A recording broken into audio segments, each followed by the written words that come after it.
ibi bintu tugiye kuganira n'ibyo abantu bari seriye bari serious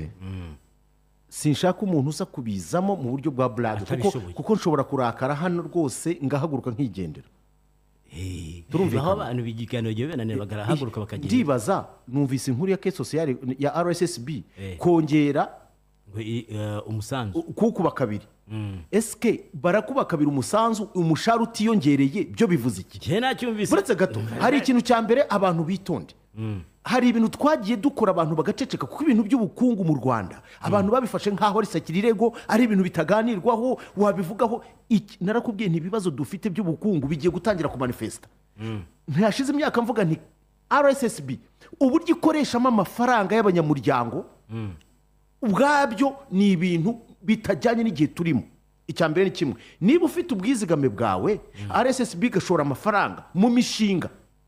yakabaye wowe kuko muri abagenerwa bikorwa wakabaye bona dividend kuri ayo mafaranga rimwe na rimwe hakaba imishinga RSSB ishoramo yizwe nabi gahomba ku buryo nkubwiza ukuri kwigiye gishora no kuzagera hakabura amafaranga y'abapensione iki nicyo kibazo rero nibaze babe clair inteko ishinga amategeko igire gutumiza RSSB ikayibaza impamvu ishobora kuva ko igiye gukuba twumvikana ongera usome iyo nkuru neza kugira ngo abantu babyumve ibi biraba abantu bose bagaceceka no we cannot allow this thing to happen like this none murabagira mute iki ni igihugu cyacu iyi ni issue ikomeye niba ari uko bigenze rero leta nikubira abakozi bose umushahara kuko kuvuga ngo hagiye kwikuba already umushahara nica ntikije muri iki gihe ibi ndabivuga mvugira abakozi cyane cyane abakozi ba leta n'abakozi mu bigo byigenga sibyo anje mutabaruka uko biri kose hari umusanzu umukoresha gutangira hari nuva mu mushahara wawe yego barabikubye umushahara wawe ntiwiyongereye kandi urebye ku isoko ubushize naravuze nuko rimwe na rimwe iyo tuvuga ibintu by'ubukungu abantu benshi basigaye barangiritse barikundira byacitse barikunda ibintu byaba ritazari n'ibindi nk'ibyo ariko issues nk'izi ngizi ziri pressing usanga abantu bake aribo bafata umwanya wo kugira ngo bavuge kuri ibi bintu iyi biragaragara ko hari ikibazo gikomeye RSSB ifite mu micungire ntekereza ko itagenze neza y'imisanzu y'abanyamuryango this is clear bigaragara hari investment zakozwe ntekereza yuko ubwazo zari zimeze nko kwiyahura bakaba bashaka kuyagaruza se binyuze mu gukamura abakozi ndabikubwiza ukuri kugeza no munsi RSSB ishobora kuba iri muri situation idashobora no kuba yakwishyura imisanzu y'abagiye mu zabukuru ni gute wowe urumva ibintu bifite logique kuvuga ngo ugiye gukuba ubwizigame umushahara ukiri wa wundi nese urayakubuye kuyaye urayakuye kuyaye urede abantu bararira ariko ndibaza inteko ishinga amategeko yacu what's wrong ibi ni ibintu mba mugomba guhaguruka inteko bayikubita umubare rigagagira izi sindika z'abakozi ziri baringa zirakora iki what is it ibi ni ibintu Angeli simbivuga mwebwe mushobora kuba mutabibona ariko ibintu ni ibintu bigari cyane ko umuntu yatungamo itoroshi umuntu agakubitamo igisitimu kirekire tukareba what is the problem economy yacu ifite ikihe kibazo bimeze bite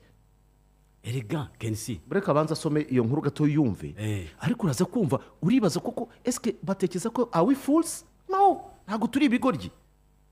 turi abantu batekereza inkuru iravuga ngo ikigo cy'igihugu cy'ubwiteganyirize RSSB yego cyatangaje ko guhera muri Mutarama mu mwaka wa 2025 amafaranga y'umusanzu w'ubwiteganyirize abakozi ba leta bajyaga bishyura azikuba kabiri n'abakozi bose saba leta gusirega n'abakozi iyo uvuze gutyo ntago ari abakozi ba leta n'abakozi uzikuba kabiri rero uzikuba kabiri umushahara uzikuba kabiri icyo nicyo kibazo aha niho mvuga yuko inteko ishinga amategeko yacu ikwiriye kuva mu bintu biri aho ngaho nihamagaze RSSB isobanura impamvu icya kabiri RSSB